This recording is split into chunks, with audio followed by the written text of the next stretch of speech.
नमस्कार मित्रांनो मी आत्ता उभा आहे हसेवाडी भाडळे तालुका कोरेगाव जिल्हा सातारा. इथं बॅरिकेड्स तुम्हाला दिसत असतील मित्रांनो. हा परिसर छकडी शर्यती 3 फेरीत जे मैदान होते ते यासाठी प्रसिद्ध आहे. पण आत्ता जी फाटी आखली ती आहे बिंजोडची फाटी. 16 ऑगस्टला बिंजोडचं मैदान होतं इथं. तर मैदान कशा पद्धतीनं होतं आहे, किती वर्षाची परंपरा आहे, हे सगळं विचारूया. माझ्यासोबत आयोजक आहेत ब्रह्मादादा. नमस्कार. नमस्ते. कितवं वर्ष आहे ही बिनजोडची परंपरा गेली 24 वर्षाला पण जोपासली आहे. एवढं? त्यात फक्त एकदा आपण सातारी मैदान आपण घेतलं होतं. 1 रुपया प्रवेश फी आणि 51,000 रुपये बक्षीस. 24 वर्षात तेवढी एक फक्त खंड पडला होता. नाहीतर 24 वर्षात चालू आहे. बरं, चालत बोलू.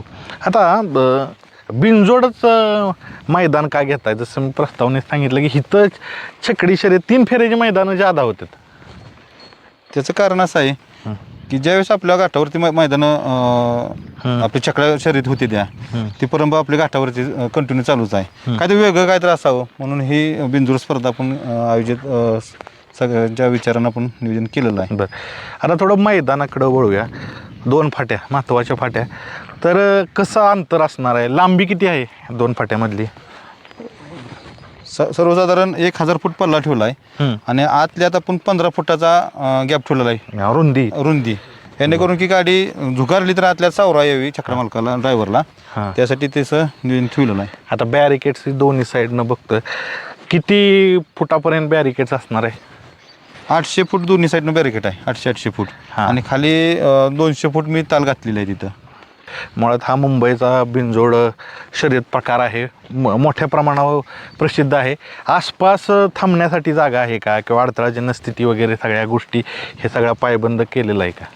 पूर्णपणे साईडचं लोकेशन बघून कुठल्या प्रकारे छकडा मालका, ड्रायव्हरला, बैलांना किंवा पार्किंगला गैरसोय होऊ नये अशा पद्धतीने ही नियोजित जागा केलेली आहे. पुढं बैलांना भरपूर जागा आहे.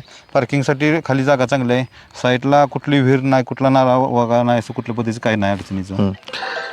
विशेष काय असणार आहे बिनजोडला? कारण शर्यतीत ठरतात, तर तसे काय ठरलेत का? कोण ह्या शर्यतीत कोण येणार आहे? विशेष असणार आहे बिनजोडला काय? त्या बिनजोडचं विशेष वैशिष्ट्य असं आहे की ज्या वेळेस महादेवाच्या पायथ्याला आपण बिनजोड झालं होतं, झाल्यानंतर तिथं बकासूर देव तिथं सहभागी झाला आणि तेव्हापासून जे उदयास आला आज सगळ्यात महादेवाचे आशीर्वाद त्याला निश्चित लाभलेला आहे. ह्या मैदानात बकासूर वगैरे येणार आहेत. मी मोहिल शेठशी बोलणं झालेलं आहे माझं. आपल्या राहुल भाईंशी बोलणं झालं आहे. मथुर इथं येणार आहे, सभेत होणार आहे. आपले संदीपभाई माळे अध्यक्ष मुंबई कमिटीचे, त्यांच्याशी माझं बोलणं झालं आहे. त्यांची गाडी बहुसा मुंबईची सगळी उपस्थित राहणार आहे. ती गुरुनाथ शेठशी माझं बोलणं झालेलं आहे. त्यांचा सगळ्यात बैलजोडी इथं उतरणार आहे. म्हणजे जे बहुतांशी जे मुंबईत गाड्या पळतात टॉपला, ते सगळ्या इथं येणार आहेत? सर्व गाड्या इथं येणार आहेत. बरं, आता सगळ्यात महत्त्वाचा प्रश्न की काय होतं, ही तर शर्यत तुम्ही आता आयोजित करताय, तर आयोजन करण्यामागं सगळ्यात अडचणी असतात. तर बिनजोड शर्यत ज्यावेळेस आपण पूर्ण आयोजित करतोय, अडचणी काय असतात ते सांगा. कारण इथं हा खेळ नाही आहे, मुळात बिनजोड मुंबईचा खेळ आहे. हा बिनजोड ही स्पर्धा प्रथमतः सांगण्याचं कारण की हा खेळ आला मुंबईचा. मग मुंबईचा खेळ इथं वरती करताना इतक्या अडचणी उभ्या राहते त्या की नियम अटी सगळ्या आपल्या इथं लागू होत नाही, ते माहीत नसतं. मग त्यांचीच टीम सगळी इथं उपस्थित असते आणि त्यांची टीम सगळी काय जी मार्गदर्शन करेल त्या पद्धतीने आपण इथं पूर्ण सेटअप त्यांना उभा करून दिला, त्यांच्या पद्धतीने ती बिनजोड स्पर्धा नियोजित करते ती. म्हणजे जे आयोजक आहेत मुंबई, ठाणा, जे पालघर, रायगड ह्या ज्या परिसरातल्या बिनजोड शर्यती चालतात, त्या तिथली नियमावली, तिथली लोक असणार काय इथं? पूर्ण ही ठाणे, रायगड, पालघर, मुंबई यांच्या नियमाटीनुसारच मैदान होणार. अखिल भारतीय बैलगाडी संघटनेची नियमाटी असणार आहे. त्यात ह्या दोन्हींच्या नियमाटी घालून हे मैदान संपन्न होणार आहे. बरं, संपन्न होणार आहे.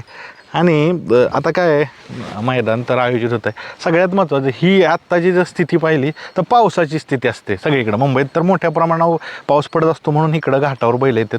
तर आत्ता कशी स्थिती आहे, हवामान स्थिती कशी आहे, पाऊस वगैरे आहे का ह्या भागात? बऱ्यापैकी हा भाडे भाग हा ड्राय भाग झाला आणि पावसाचं अतिशय प्रमाण इकडं म्हणजे नाहीच म्हणलं तर चालण्याजोगं आत्ता. बरोबर, काय पावसाचं काय इथं काय कुठल्या अडचणी येईल असं काय वाटत नाही. मित्रांनो, आता साधारणपणे वाजलेत बघा, आम्ही 3 वाजता बाहेर घेतो, तर कुठलीही पावसाची स्थिती नाही, वातावरण एकदम छान आहे, हिरवगार. तर एक नयनरम्य वातावरण आहे, बघू शकताय तुम्ही. हिरवं पूर्ण पालवी फुटलेले. काय आवाहन कराल तुम्ही बैलगाडी मालकांना जाता आता? शेकडा मालकांना मी जाहीर आवाहन करतो की बहुसंख्येने येऊन उपस्थित राहावं, कार्यक्रम शोभा वाढवावी आणि कार्यक्रम आपलाच आहे असं समजून प्रत्येकानं सहकार्य करावं, संयोजक आयोजकांना. आणि स्पर्धा चांगल्या पद्धतीने कशी आपण संपन्न होईल हीच आपण प्रयत्न करू छोटासा.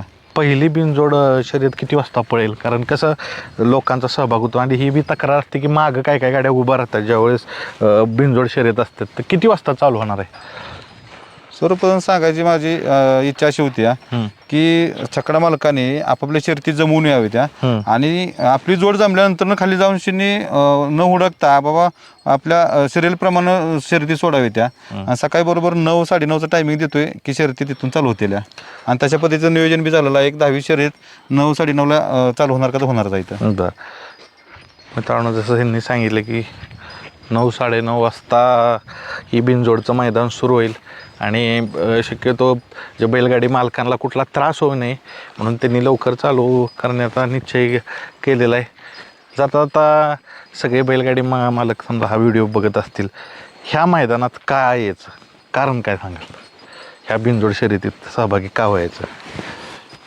हे जुनं पारंपरिक मैदान आहे. गेल्या 24 वर्षाला हे मैदान होतं आहे आणि ह्यात कुठलाही पार्सलिटी किंवा माझा तुझा कधी विषय झालेला नाही आणि कुठे स्वार्थापोटी हे कुठलं मैदान नाही. हे फक्त स्पर्धा चांगल्या पद्धतीने व्हावी आणि जे आपले फडक्या पायती ह्यांच्या मार्गदर्शनाखाली हे नियोजन पूर्वी 24 वर्षापूर्वी झालेलं आहे आणि ती परंपरा फक्त चालू ठेवण्याचा मी प्रयत्न करतो या. आणि छकडा मालकांनी उपस्थित राहून कार्यक्रम शोभा वाढवावी. इथं एक बैलगाडी मालक आहे आलेत भेट द्यायला. नाव काय तुमचं? माझं नाव अभिजित राजेंद्र कोरडे, वाघोली. वाघोली. बर, कुठली बैल आहेत तुमच्या? आपला लाक्या म्हणून बैल पळतो. कुठं पळतो? बिनजोडच्याच बिनजोड शर्यत. कशा पद्धतीनं मैदान आहे एक बैलगाडी मालकाच्या नजरेने सांगा. फाटीच बघायला तुम्ही आज आवृतून फाटी 1 नंबर पडली. मुंबईला जसं रान पडते तसं शिमटूची माझी ही रान पडलंय. बरं, आसपास स्थिती कशी आहे? पुढं थांबण्यासाठी जागा आहे का? पुढं बी मला थांबायला भरपूर जागा आहे, खाली बी जागा आहे भरपूर. आणि फाटी जी सगळ्यात महत्त्वाची पडली की नाही की आता मी मुंबईला लय करून बैल माझा पळवतो बिनजोडला, तर अशी फाटी शिमटूची मुंबईतच मी येते. आपल्या भागात ह्याच्या आधी एक मोरगाव झाली ना, ही दुसरी फाटी. लोकेशन तर आपण कमेंटमध्ये देतोय, पण इथले स्थानिक ग्रामस्थ आहेत. नाव काय तुमचं? माझी कोरपडे, माझे सरपंच. बरं, सरपंच होता इथले. नक्की कसं यायचं ह्या फाटीव?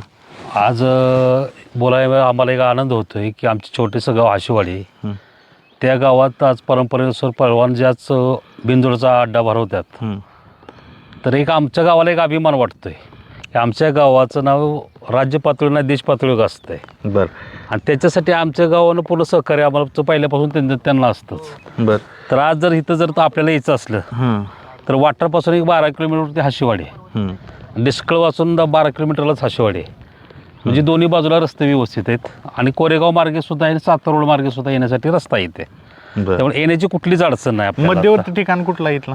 इथं मध्यवर्ती ठिकाण सरासरी हाशिवाडी जो भाडले धरलं तरी भाडळे. भाडले मेन भाडले कोरेगाव पासून 25 किलोमीटर एक सरासरी. कोरेगाव पासून 25 किलोमीटर. हा. कोरेगाव तालुक्याचं ठिकाण आहे, तिथनं 25 किलोमीटर अंतरावर मैदान. हा. चालेल, तरी आपण कमेंट्समध्ये देऊयाच लोकेशन. मैदान अंतिम टप्प्यात आलेलं आहे, सगळी तयारी झालेली आहे, बघू शकताय. तर जास्तीत जास्त बैलगाडी मालकांनी इथं येऊन या मैदानाची शोभा वाढवावी